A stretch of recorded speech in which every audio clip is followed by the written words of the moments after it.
Welcome to Culture Before Content.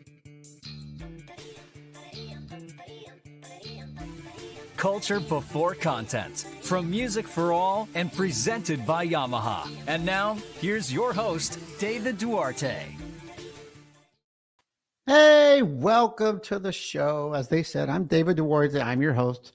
I am super glad you're here. Hopefully you're joining us live. Maybe you're listening to us. I guess if you're listening, thank you for listening. If you're live, welcome. Either way, it all works out. I'll figure it out later. Anyway, at Music for All and within the Culture Before Content community, our mission is to create, provide, and expand positively life-changing experiences through music. And none of this happens without support. And we are incredibly grateful to Yamaha, who is our national presenting sponsor, for helping us bring this mission to life. So, as always, a quick reminder, if we go live on Sundays, here we are. It is Sunday, October 12th, 2025. And if you want to catch the show live, if you're listening to us, you can head to Music for All Facebook page and check the events tab around every Saturday to see what's, you could check it on Sunday. You don't have to be too picky on that. But you can also watch and join the conversation using our YouTube link on our show page. Just go to YouTube and search for Music for All and click on the live tab and you will find it. It's super easy. But on either platform, you can chat and leave a comment. You can start now if you want. You can put them in the background. It's great. After the live broadcast, audio-only episodes are released every Monday on Apple Podcasts, Spotify, and other major platforms, and they're amazing.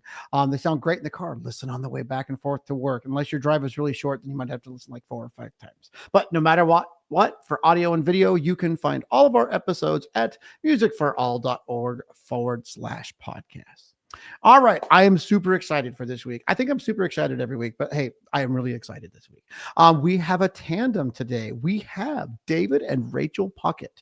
And so this conversation is more than a family reunion. It's a look at how music education shapes generation, heals programs, and creates lifelong connections. Rachel and David bring humor, vulnerability, and perspective that resonate with anyone who has ever called a rehearsal space home. They remind us that teaching music is really about teaching people, and the legacy isn't built on awards, but it's built on those relationships. Love that word. That we nurture along the way. So please welcome to the show and be prepared to meet David and Rachel Puckett. Hello. Hey guys. Hey, welcome to. I gotta quit doing that because I'm gonna keep doing that every time I don't know how that started. I just one day I kept saying, but welcome, David. Welcome, Rachel. Take a moment and let's talk about, people might be assuming that this is a married couple, but I think we're much more than that, right? So I know, right? That No. Awkward from the word go. So David and Rachel, please take a moment and introduce yourselves. Well, hi, I'm David Puckett, and I live in the Dallas-Fort Worth area in Keller, and I've been a Texas resident. I've taught in Texas since, 97, and been in Keller since 2000, and called Keller ISD home, where we brought Rachel into the world. Existence. My wife and I moved to Keller to be closer to our family because my family is still up in Nebraska, and she was fortunate enough to go through the Keller district and through into her own professional life. And it's been fun to have her side by side and to throw ideas off of her, have her go through our band program and give new perspectives to old tricks and help us create some new tricks too. Well, now you are doing what? Well, I'm Rachel Puckett. I am the daughter of David and Becky Puckett, and originally from Fort Worth, Texas, and moved up to Indianapolis, where I now work for Music for All. Oh, I heard about them. They are great. Yeah, we know them. It's definitely a family. Absolutely. I think we're all a family. And what exactly do you, and your title, what is your title with Music Yes, for All? I am the promotion senior coordinator. So I work in the marketing department. I started off in the PR department for not public relations, but participant relations. And now I'm doing public relations. So PR everywhere, but I am very happy to talk all things Music for all things music education. It's been in my blood literally since I was born. And then there's a funny story when I was, 6th grade, where I went, is it okay if I don't study music? And my mom lovingly said, just because your parents, your grandparents, your great parents, and on one side, your great grandparents were all music educators doesn't mean you have to be. And I went, great, thanks. So I ended up studying advertising and public relations, but I was in the band and choir all the way through high school and college, and it is still in my life today.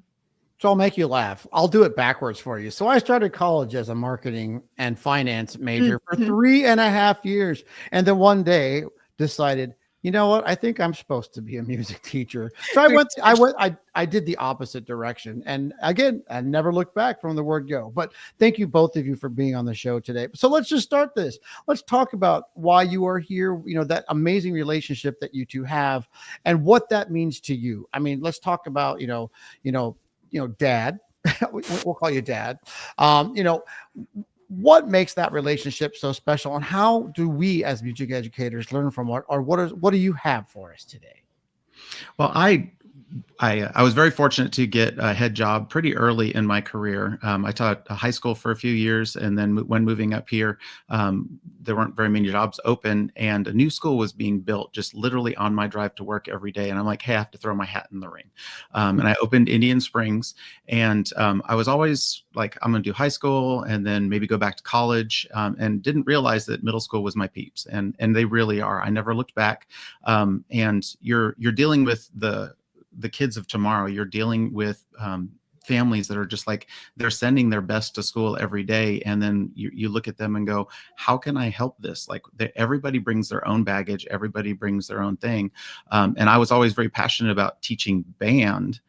And then as I got older, I realized you're teaching the kid through band. And that's when the paradigm started shifting.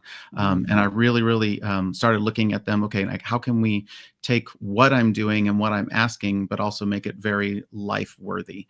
And that's when things started taking a turn in our band program. We'd always had a good band. Things were pretty solid. We were in a good situation. But then we started driving her to work every day and dropping her off and asking her questions about these little things. And then she started talking to her friends and her family. And then we started seeing each other in the cafeteria. And it was like, wait, there's even more here. I'm very fortunate that my wife was a band director, and then became an administrator. And then we got some sense and went back into the elementary music classroom. We love our administrators. Yes. And for a while, she was actually even our elementary feeder, and it was magical.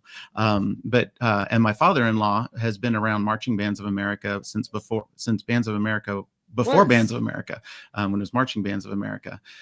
So being able to bounce and have a family roundtable and go, okay, these are some problems that I'm seeing. How do you as administrator, how do you talk the talk here? And then looking at my wife and go, okay, as a mom, these are some things that I'm seeing.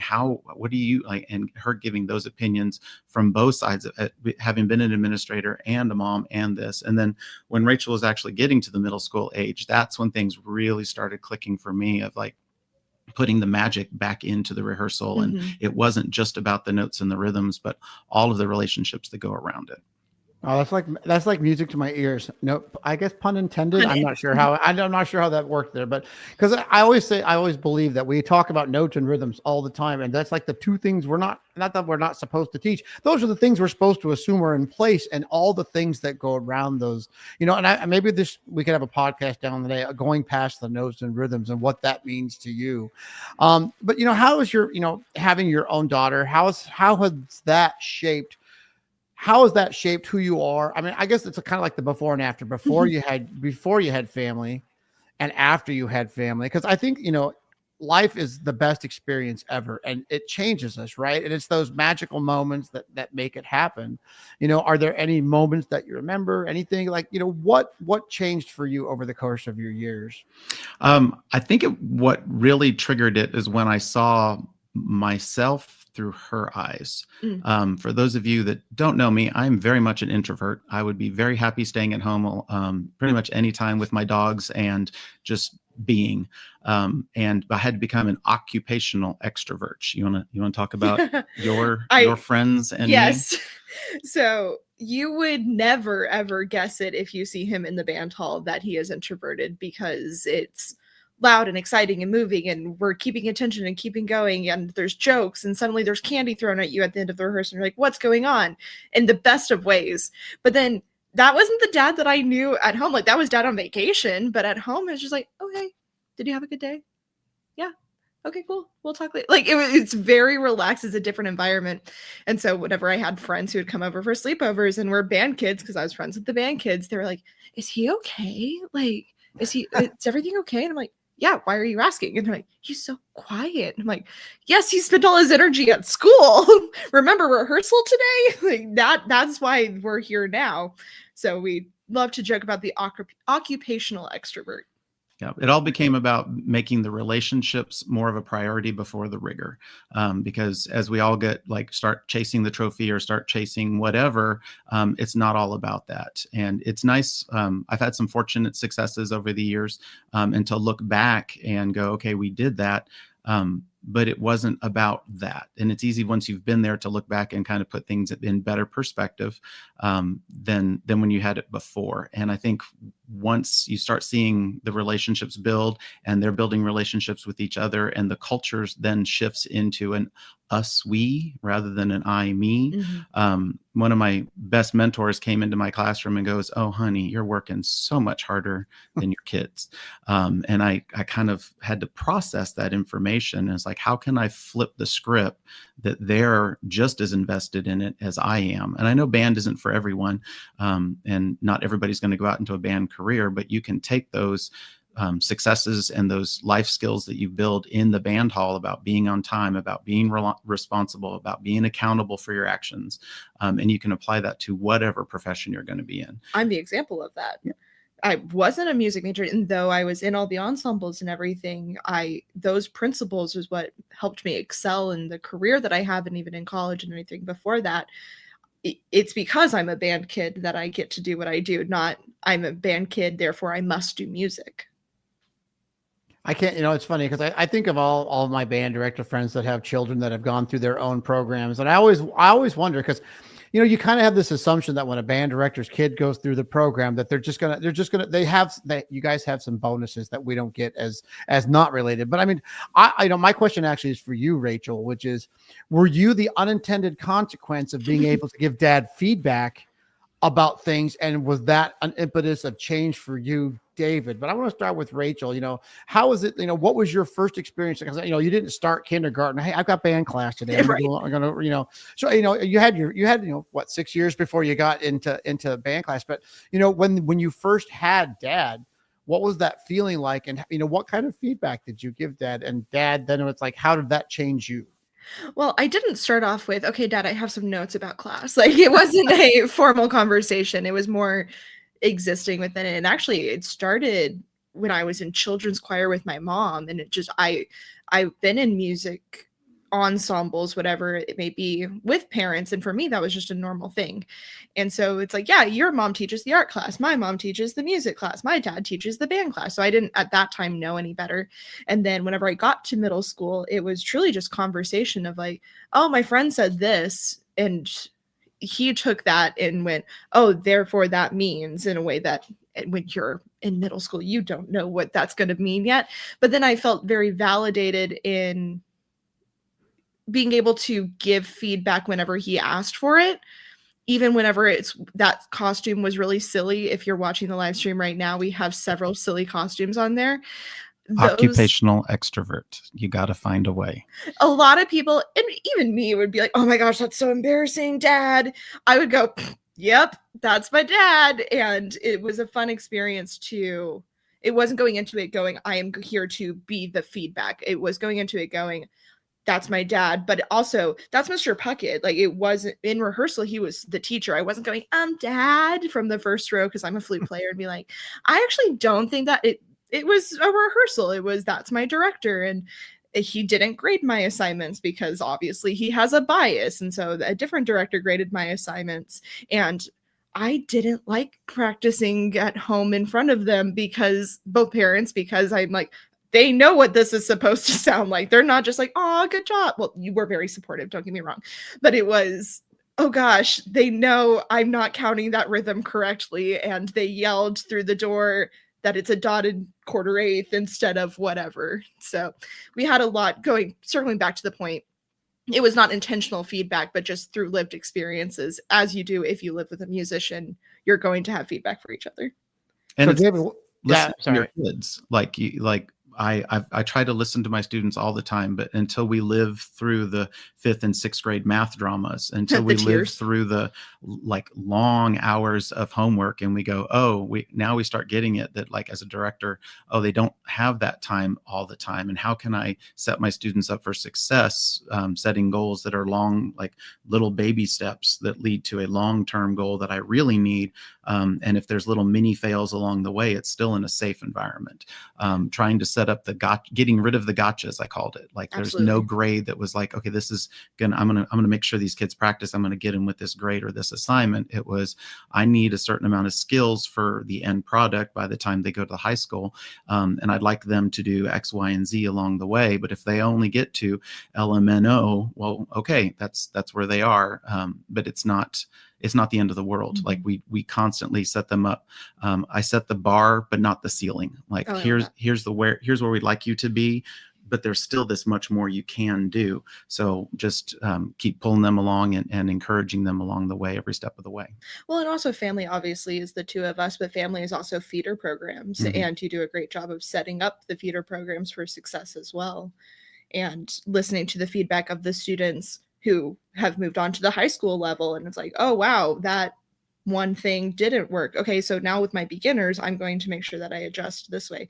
So even if it's not your biological kid, listening to the kids and listening to the feedback. There's nothing more magical to look out there the first couple of times and see her playing her instrument and making the music together.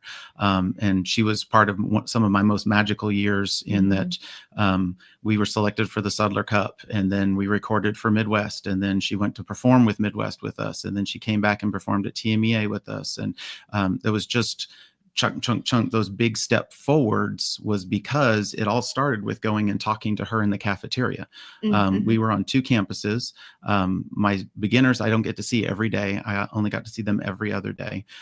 So when I would finish at one campus and go over to the other campus, I would swing by and it was her lunchtime. So it was simply a matter of being in the cafeteria, saying hello to her and her table, and then being goofy in front of everybody as I'm leaving. And I got to know as the guy that came to say goodbye to Rachel every day.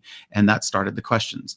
And there's like, if you're going to get kids and recruit kids into your program, you need to kind of know where are they, and start building those relationships and start building those touches early. So how can we get them to see you and be visible and be approachable, so that then they're willing to go that next step for you, because they're not going to be vulnerable and try to play a scale in front of everybody if they don't know that you care about them first and it's a safe environment. So building those safe environments. I was one that was very guilty early on in my teaching of, well, class, like you're not behaving very well, and sort of kind of getting the whole class in trouble or making generalizations. My empath here takes those very personally. And I learned that it was good for all involved to know that, hey, Johnny, you're doing something that's not appropriate right now, rather than, hey, trumpets, you're doing something that's not appropriate right now. And so that it was putting them up and building that relationship that, okay, that's the line and that person is responsible. He's holding them responsible. So now I don't have to worry about that. I don't have to worry about me being in trouble, because he knows it's really not me, kind of deal. I have a question now, because and I'll probably struggle to say this. It's got too many consonants. So occupation, you're an occupational extrovert. You got it. Oh my gosh. That is, oh wow. I'm proud of myself right now. I'm not going to lie. But was that something you came into over your career, or is that something that was purposeful, or something that was always there? It was definitely purposeful. Teaching high school is different. Talking to college kids is different. When I became, I was very, I'm an out-of-stater. My dad was in the Air Force. We traveled around. We bounced around everywhere. Becky drugged me to Texas from Nebraska to visit my first TMEA, which was life-changing. So when I first got to Texas and being a high school band director at what then 5A, now 6A, it was cutthroat. It was like learn by fire. And I had to learn how to teach like my hair's on fire. And once I became middle school, it was like, I'm not going to be able to draw that out of them with what I have. So I have to become something new. So I teach through humor. And I taught through being silly and some self-deprecation and kind of like just just showing that I'm not infallible. So it's okay for you to make mistakes too. And just making the environment a place everybody wanted to be. And then the dressing up inflatable costumes, cranking the tunes. Every Friday I would play tunes in the hallway and dress up as something weird so the kids would come down and see what weird things I was doing. And I also wanted them to take their instruments home every weekend. So like they're going to come down and see what I'm doing, and I will give them something in return if they have their instrument with them, is where it started. And then it was they were doing dance parties with me, and then they were bringing me inflatables as little gifts and things. It kind of spirals, and that's okay. And going back to even the cafeteria, it was not an intentional recruitment tool. It was, Rachel is here, I will say hi to her. But then it turned into, oh, this is a recruitment opportunity, because suddenly these mysterious band directors who are only here part of the time in the dark hallway are out in public. And it's like, whoa, I haven't seen these teachers before, because they weren't in the general music classrooms and they weren't seen as publicly as others programs were, so it demystified it as well. And if I remember correctly, it was one of your highest recruitment years. It most certainly was. I blame her for all of our success. It's great. That's how I got into public relations.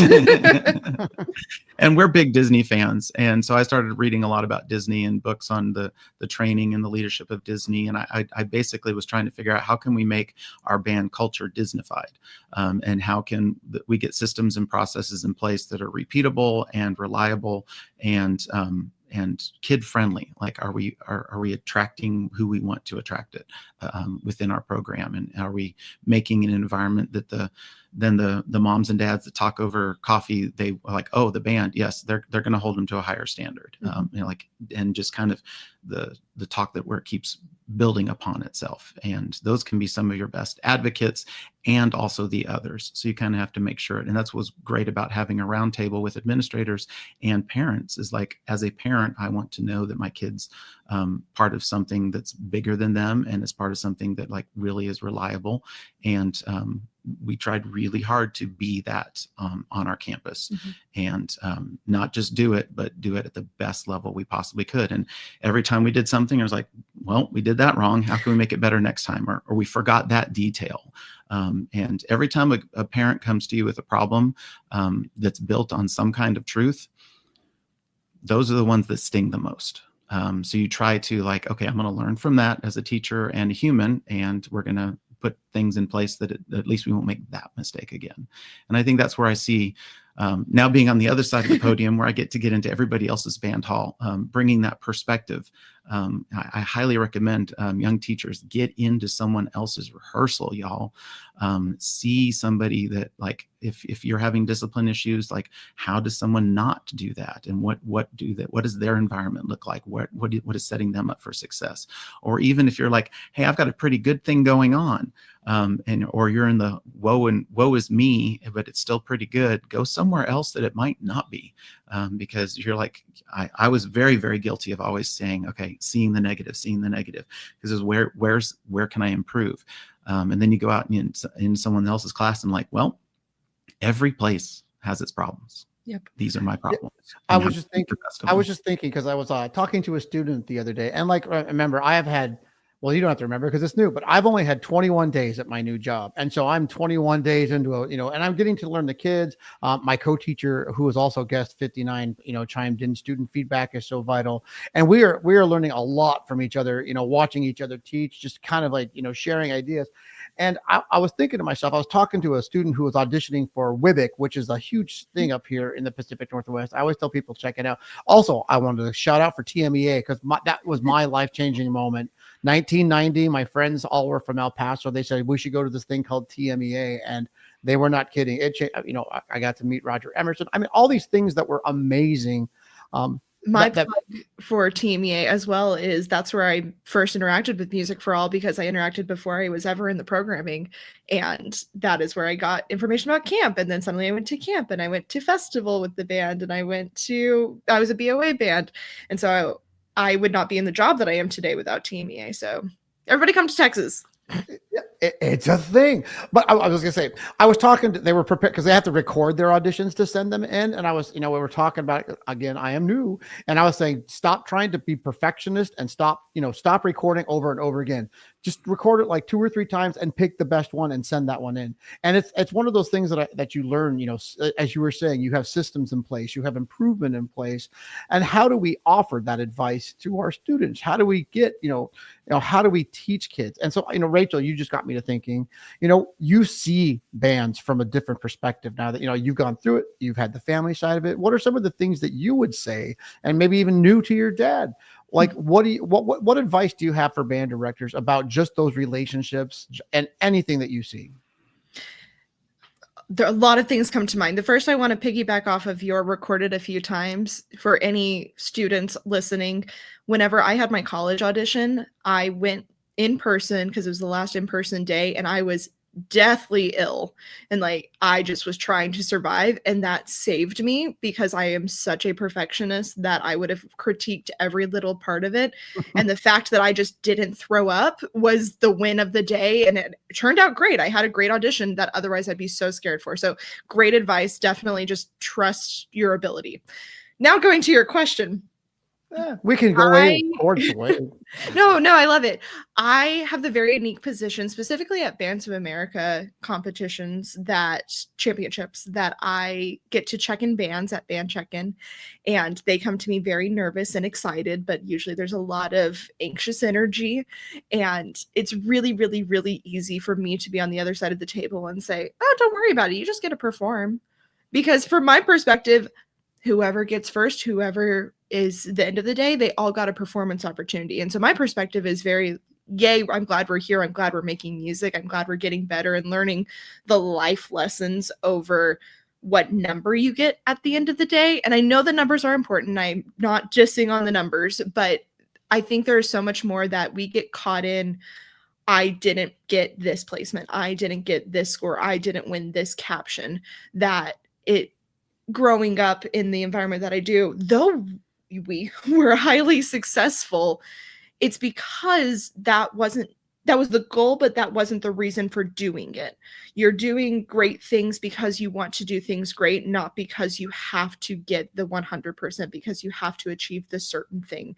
It's doing the thing because you love it and you care about it and it's important, and then doing that well is what's going to create the success and come from that later. So my high school band, we didn't win all the things, but I still had good experiences because of the friendships and the lessons and the heart that we poured into it. And having her go through the program, it really set the hook that the parents out there in the audience are going to be the most proud no matter what we do. Absolutely. So stop chasing perfectionism and make the journey the destination. Like, live in every moment that you can. When I walked off the stage of whatever we're doing, I literally bounced off the stage at Midwest saying, this is fun. And just having the time of my life, seeing these kids out there performing. Was it perfect? Absolutely not. I have a recording to prove it. But it was good. It was great. It was the best that those kids could do at that moment. And then from that point on, it was like, that's what we need to focus on. We need to focus on when the kids walk in the room. We want them to do the best that they can, be the best version of themselves every day. And if they didn't, well, what's holding them back? And then how can we do to help guide them and draw that next step out? Again, setting the bar, but not the ceiling. How can we get that next level in there? Lighting the fire. I'm big. Everything has to do with fire with me. Teach like your hair's on fire. He's not an arsonist, I promise. No, I promise. It's just all metaphorical. I was a Boy Scout. I was very responsible with my fire safety. I would never be able to build a fire. I would get lost trying to make the fire happen. But I think what I'm hearing, these relationships are important. And the neat thing about you've got this family relationship going. And David, you said your parents were also music teachers as well. My wife's parents. Gotcha. My dad played stringed instruments, but my wife's my wife was a French Was gotta be careful on this one. sorry. Love you. She is a French horn player, and every kid that I see and every community I'm building relationships in, I say that the best instrument is the French horn because my wife plays it, and happy wife, happy life. And but her dad was a trombone player, and music teacher and band director and administrator and her mom played piano, and they did the choir, and they did all of the fun things.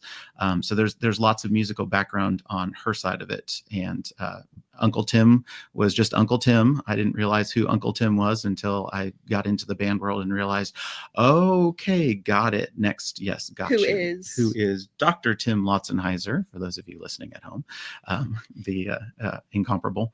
And just starting to build, like, that's who really started the leadership hook in me and wanted me to become the drum major of my college. When I got to college, like, okay, I want to do that next step. I want to be a leader.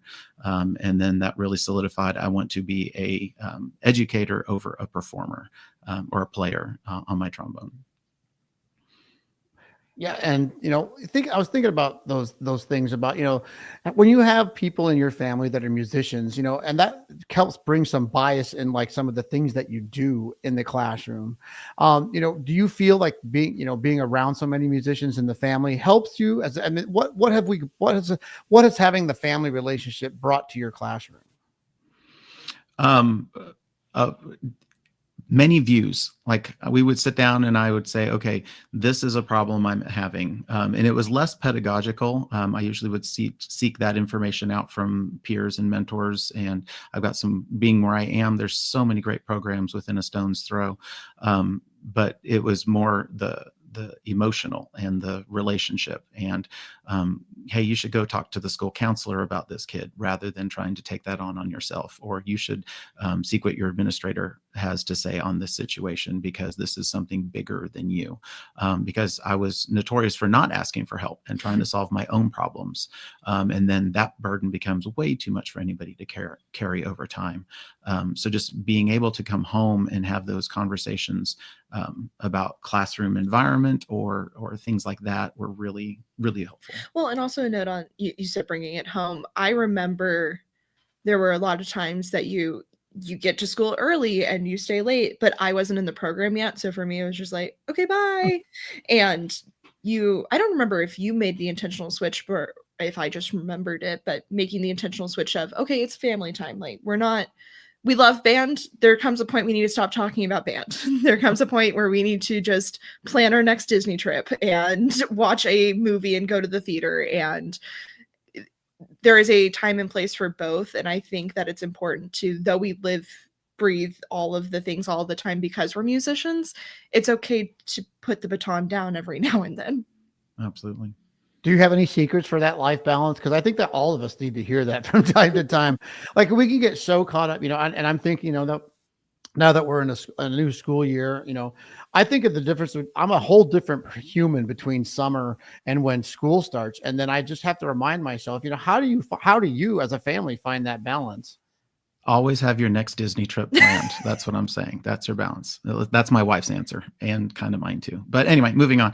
I think it really needs to come to setting your systems up. So in your day to day, what can a kid do that you're doing right now as a teacher?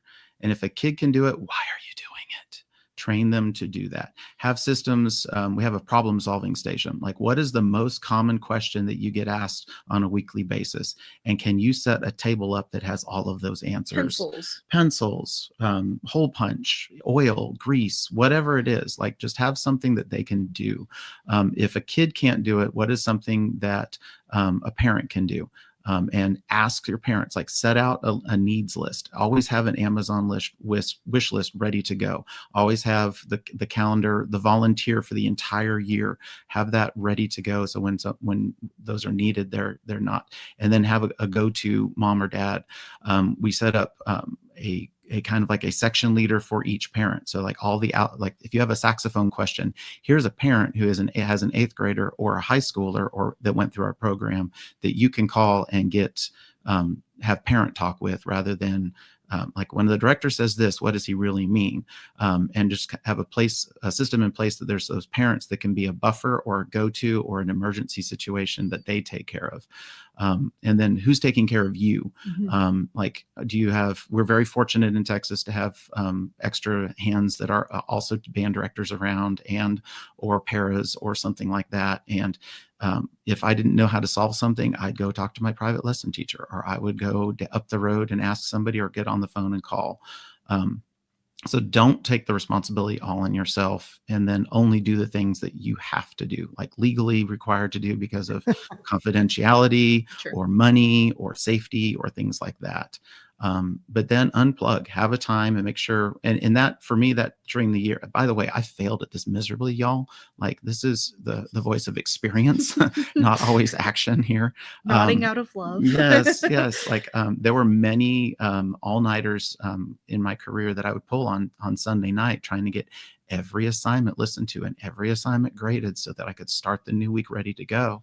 And there were some times that I just put a little sticky note above my keyboard at Indian Springs that said today, tomorrow, later. It's like sometimes I get so caught up in making those advanced plans or things like that I just need to focus on just today and make the best version it can be, and put those other things off till later because they will still be there usually. Go to the movies. It's funny you say that, because I think I learned a skill. I don't know where I learned it from, but I always have the to-do list. Like I sit down and get to work and I make the to-do list, and my experience taught me this: that to-do list is only valid for today only. And then just rip it up, throw it away, and then start your next day with a new to-do list. And if you remember it, that means it was important. If it's not, you might have something. You've got to give yourself some, growth space. You got to give yourself some time to go, maybe something was on fire yesterday, but today this is on fire, or nothing's on fire. And now I can focus on this. And so you've been saying, both of you, I've been saying my magical words, which is systems. Are you a formalized system person or an informal person? I'm sure it's a mixture of both, but I'm thinking about the band director who doesn't have someone to lean on, or maybe those smaller programs, but I lean on improvement. I lean on that all the time. And you said it with classroom, with getting the classroom under control. And I'm trying to say, what advice do you have for people to create systems? Do you do informal or formal ones? Do you have both? What's some advice on systems? I have a note. I love a system. My biggest for this conversation to start with is find a safe person that you can get feedback from in a loving place. Not someone who's quick to criticize you, but someone who knows better and can give you that feedback so that you can learn and accept it, rather than becoming defensive of like, well, you don't understand why I did that. It's okay. You know better. I should change that. And then from there, I also love a to-do list. I am very much a to-do list person. And then I also love to circle back. I have many calendars, but that's also different than the way of the teaching world, which I will leave to you. Well, I'm a planner. I like to get out the entire year planned. But then, like, even when you're in a lesson plan, you have to have the maturity to change lanes. Like, this is not working. We need to do something else at this point. And I think some younger teachers go, okay, I'm going to go to A to B to C to D. My favorite quote I got from a student teacher when they were with me is like, okay, how many times do I play concert F before I go on? And it's like, 3. Okay, let's get that down. And okay, why? What's the why? Why are we doing it? And what are you listening for? But like, also having, when you're planning, you plan for your whole year. But then, like, what are you going to do every time you do an event? Have your list in your schedules for what your team is doing, what the community sees, and then, like, how are you publicizing it? Have everything very standardized, or at least if you haven't done it, start. Think through the perspectives. Think through a perspective more than you as the director or you as whatever your role is. That even applies to the work that I do. Is I'm thinking through, a student is going to read this, a parent's going to read this, a band director is going to read this, a stranger is going to read this. What are the perspectives? What's the lingo that I'm using that they would have no clue? Yeah, a new family to your system doesn't understand what low brass or double reeds are. Like, so you have to be, but they should. So exactly. It's the training of them. Absolutely. Yeah. Is there adequate signage? Is there adequate sign? I love a good sign. Once everything is done, put a pin in it and then have a meeting with whoever your people are and plus it up. Like that's what Disney does. They plus it up. So what can you do next time that was one better? Does the sign need to look a little more polished? Does it need to get glossy? Does it need to be mailed home and posted? What are some things that you can plus the event at? And then who's good at that? Because there are some people that are great at a bulletin board. And I was not one of them. Who are those creative people? Is it your kids? Should your kids be designing the winter program and putting all of that in? Here's the information, kids, and you do it. Just figure out ways that after every event, you do a recap of that event and what needs to be better. If a parent is emailing you questions about it, look over the information you've sent and make it more obvious or reworded, or go, oh, they just didn't read the email, which happens too. But then kill them with kindness and move on. Yeah, can we talk about that email for a second? Because I'm only getting like 300 or 400 a day at this point. That was another thing as a dad. Like I knew that I was sending emails and I knew that there were a lot. But then to see that each of her teachers were doing that and every, like, it is like, oh, okay. And I was very blessed that, Becky took care of pretty much all of that. So all I had to take was all of this. And she took all this too, by the way. Let's not. Okay. Becky gets a nice dinner tonight. I'm throwing just for that alone. Agreed. I definitely married up. That is, I Disney Plused it. Definitely, for sure. But if you don't have that partner, if you are the only director, or if you are single and you come home to your dog, then again, I'm huge on leaning on those around you. The family doesn't have to be biological. Mine luckily is, but you can build your own family as well to plus it up, as you say. Absolutely. I like to piggyback because I like to take what my people give me, and then I like to throw you back. Like that tells me some of the things. Like I have learned that everything that I've done my entire career is completely not my idea. It's somebody else, but it works, and I keep on doing it. So I was thinking about the two things that you said. So this is the thing I like to offer, like my advice on how what you said. Let me give you an example. So I send out a newsletter. I don't send it out on a regular interval. You want to know why? Because I'm not a regular interval kind of person. It's when it's important. Hey, there's an event coming up. I should probably send a newsletter. So when I send a newsletter, what I learned was put a calendar on the bottom and just delete and then you could always add to it. And then you haven't forgotten something, which is, back in the old days, I used to create it every time, but I keep that calendar rolling at the bottom of my newsletter and I just add to it, or like when a date changes. And it's been one of those ways that communication. So here's my check for communication that you said. If parents don't email me, I feel like I've communicated. I feel like the email is my responsibility to go, what did I not think ahead? What did I not do? And so I had here's another idea for people out there is I use net promoter surveys, which is give something on a scale of 1 to 10. Why did you give it that score? And then tell me what you would have needed to done to have given a better score. I do that with kids all the time, whether they know it or not. So it's like, hey, how did this rehearsal go? And why did you score it that way? Well, what do we need to be? What should we have done? And I've gotten the best ideas. Kids are amazing. And you Absolutely. talk about how many graphic designers are in your bands? How many artists are in your bands? And you talk about that program, hand it away. What's the worst? Frame it. And that is something they can be proud of forever. And that could spark something in them that they didn't know that they wanted to do. You can gamify it too. Put a secret code somewhere in your newsletter. I love those. And if the kid brings you the secret code, then they get a band buck or a piece of candy or whatever you come up with. A sticker. Yep. They go crazy for those stickers. If we could, I would put a cash reward in my syllabus because I feel that would be a safe way never to lose money, because no one would ever, some professor did that. And that's always, and it's stuck in my brain. Here's the syllabus, kids. You're not going to read it. Your parents aren't going to read it. We're all going to sign that. I now promote that I teach from an iTunes agreement. We all know it. We all know it's there. You are responsible for it, and I know you're supposed. It's kind of like those emails that they keep sending them. Like I could read all of them, but at some point you just got to go. What am I responsible for? And that's kind of what I kind of like adopted that philosophy. Assume nothing gets read, but then I have to teach what I want them to do. Assume, just some of those assumptions. And so, I was thinking, David, maybe we could talk a little bit about like what you're doing now, because let's take amazing teacher going to Midwest, TMEA, all those amazing things, but you have evolved, haven't you? I hope so. Evolved. I hope so. Well, talk a little bit about. You have to surround yourself by, like, you don't be the smartest person in the room. That's easy. Very blessed. No kidding. Trombone player. I play trombone. We're very blessed where we are to be surrounded by so many great people. And I'm standing on the shoulders of giants. And being in Texas, like I'm constantly being inspired. So I really like to be.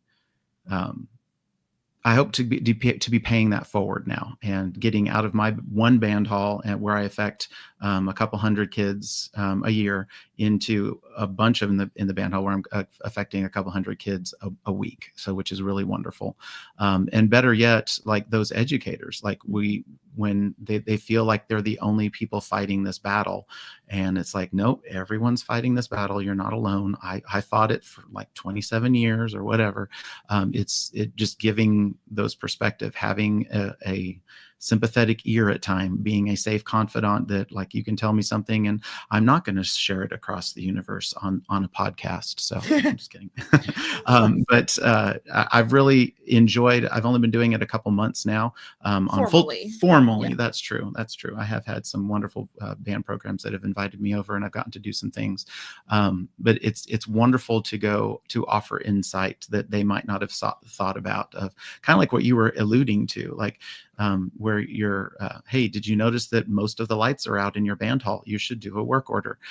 Because if the kids come into an environment that's safe and happy and friendly, that might be a better learning experience.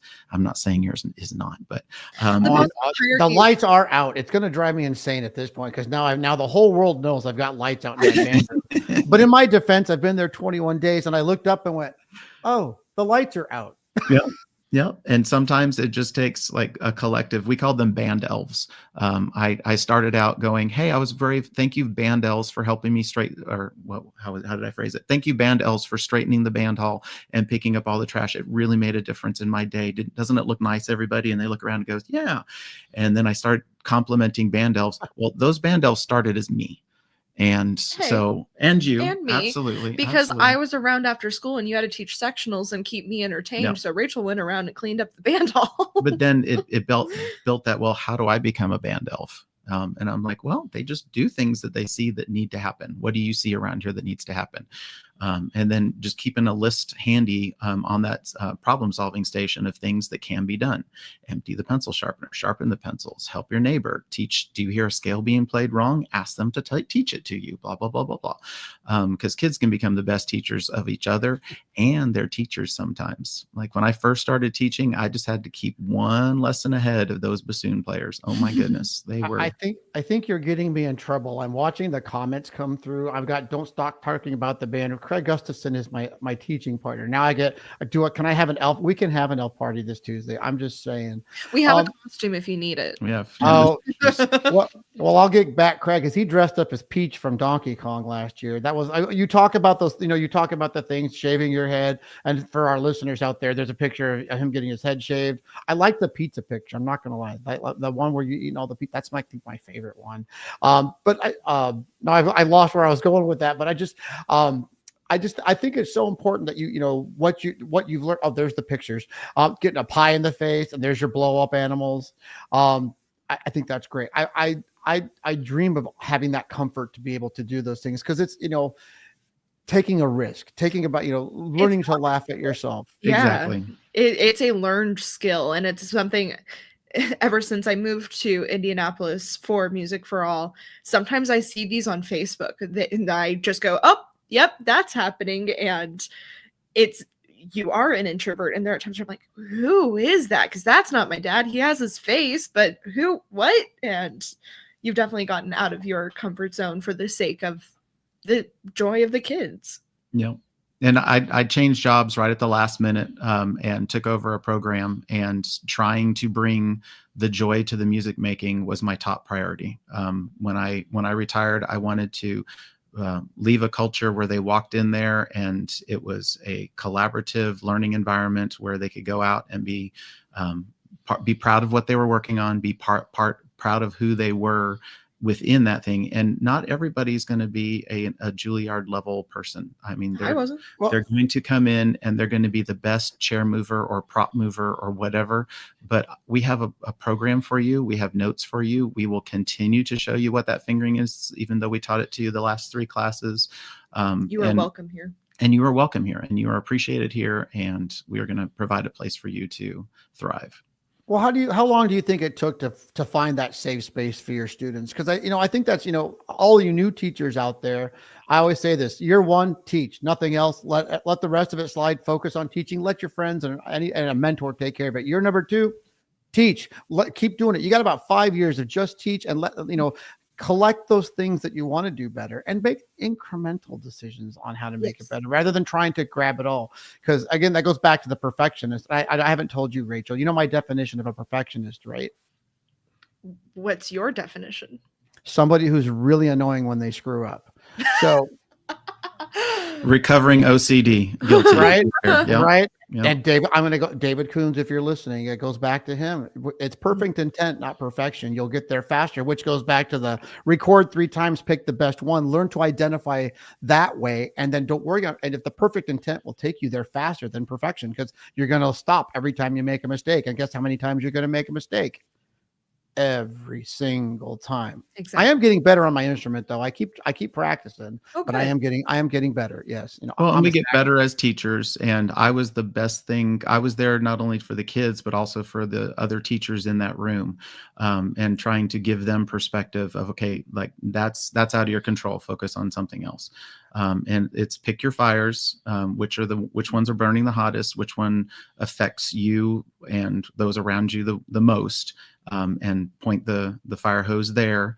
And if you're not equipped to take care of it, find someone to help you take care of it as well, and make sure you're taking care of yourself. Yes. Now that both of you, because now I think it from this terms, Rachel, you've grown up, you have your job at Music for All. David, you're now retired. Looking back, what is the biggest thing you've noticed since you've kind of both left the band room? Like what's a big notice? Think about that for a second. Dun, dun, dun, I know. dun. What's the one thing? Yeah, it's not necessarily, but it's got to be a thing. Like, when I became an administrator, I'm sorry, I said the word. We love administrators. I thought every band was like my classroom. And then what I learned is none of them were. Like, it's literally, we are snowflakes. But and this is when you said, go see other people teach. That's why, because you'll see something. And sometimes you pick up from the great people. Sometimes you pick up from I don't want to say that, but not so great. But sometimes that's you learn from that because you get biased. But is there anything you've noticed since you've left the classroom that you would, if you had to go back in the classroom or become in your band again, what is something that you would wish for or do different? The biggest advice that I have is just be willing to continue to learn and don't put so much pressure on yourself, as we've talked about, to be perfect. Just as long as your quote unquote why is in the right place, as if your heart is in the right place and you're doing it because it's the right thing and you're leading with love and you're leading with care and you are going at it with a lot of grace, then I think you're going to do the right thing. If you're leading with ego, or if you're leading with, I need to be number one or else infamous, whatever that could be, then you need to reevaluate. And I think that took a lot of time, both in the classroom and just in life, to figure out and to continue to figure out. Like, my ego still will get in the way of, oh, but I want to be number one. And no, it's okay to be number two and support someone else. It's okay to, assistant directors are just as valuable as head directors. We're all people. So that would be my advice. My mantra this year, one of them has been to help prioritize and provide Puckett perspective. Alliteration. And I love a good alliteration. You know that. And I do things differently, and it worked for me. It might not work for you. Don't be afraid to step outside the norm. But also, if you're not getting the results that you're after, or the kids there's a commonality theme of, well, there's a lot of tension in my tone, like I can't figure out how to get out of, like, be able to open up to new ideas and new perspectives. And I think that's one thing I love about what I'm currently doing, is that I'm getting to see great people do things a multitude of different ways. And I'm keeping my mind open, going, I see you. I see what you're doing. I have some ideas, but I'm not going to throw judgment on what you're doing, because it works. Like, this is great. I'm adding this to my bag, and I've already stolen some great ideas. And that's part of what we do as well, as we steal and share and provide. And I think that's what I love about where I teach in this area, is because when I first started teaching, that was not the way. It was kind of like the one with the most angry vein was the best sounding band. And the one, like, they held their cards really close to their chest to say, oh, we're not going to say what we're playing for UIL, or we're going to keep everything a complete secret of how the secret sauce to our success. And I love that we're like, go up to anybody. And if you walk up to me and like, I shy away, it's my introvert, not because I'm stuck up.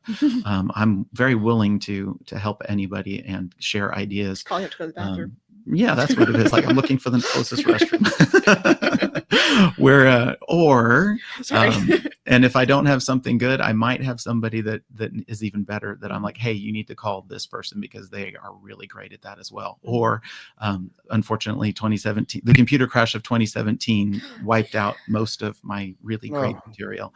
Oh, no. But 2020 was a great year for perspective, and really helping you prioritize, or at least for us, what the true values were. And when I came back after that and I started teaching again, I was like, I have to really, like, one thing I looked at while we were shut down is like, okay, if we're not going to have live audiences, I need to figure out how my band sounds good. So I got into audio and video and hooked up with a local guy here to teach and train me. And that's part of my next thing as well, is now I don't even need to judge you. I don't need to give feedback to you. I just need to capture your sound, and then you get to push play, and you've got it for the rest of your life. And that's another joy. That's the magic. And that's my magic right now, is what's feeding me, what always be feeding your why and feeding your what. And for that was my outlet for creativity.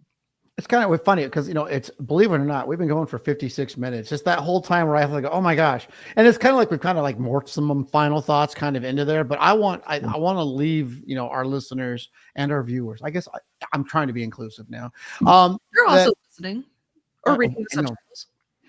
Right. But I want to, what is that, let's go with a final thing. Maybe it can be both of you, maybe it can be one at a time, but as we leave the show, what are some things that come to mind? What is the most important thing to you? Cause I always say, look at the title of the show. It is culture before content.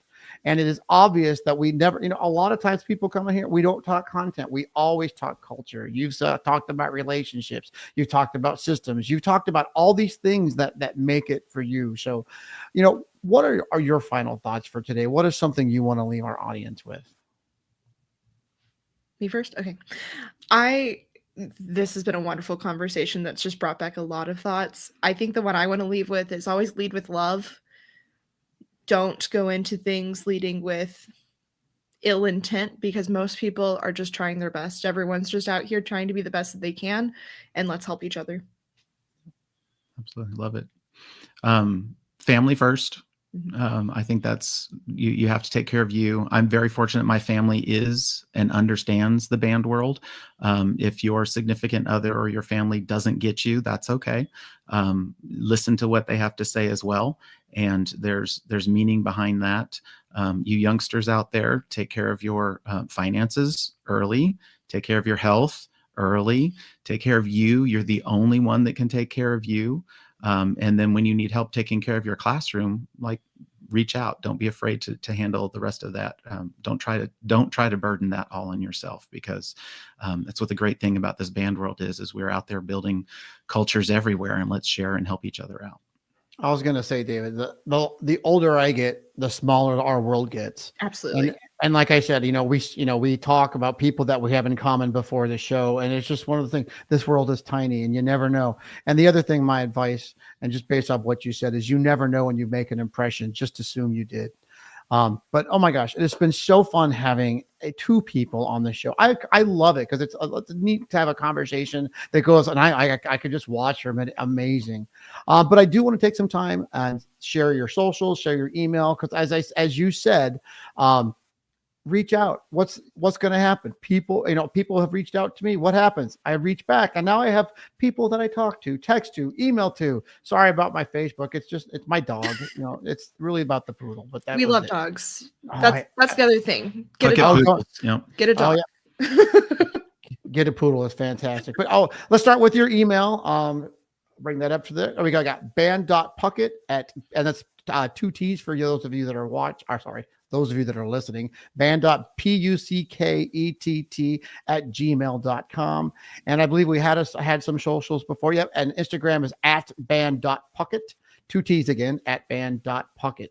But thank you so much for being on the show. I've probably gotten to like 1% of the things that have popped in my mind. And this show needs to be like, an 8-person series for each person, because then as we dive in.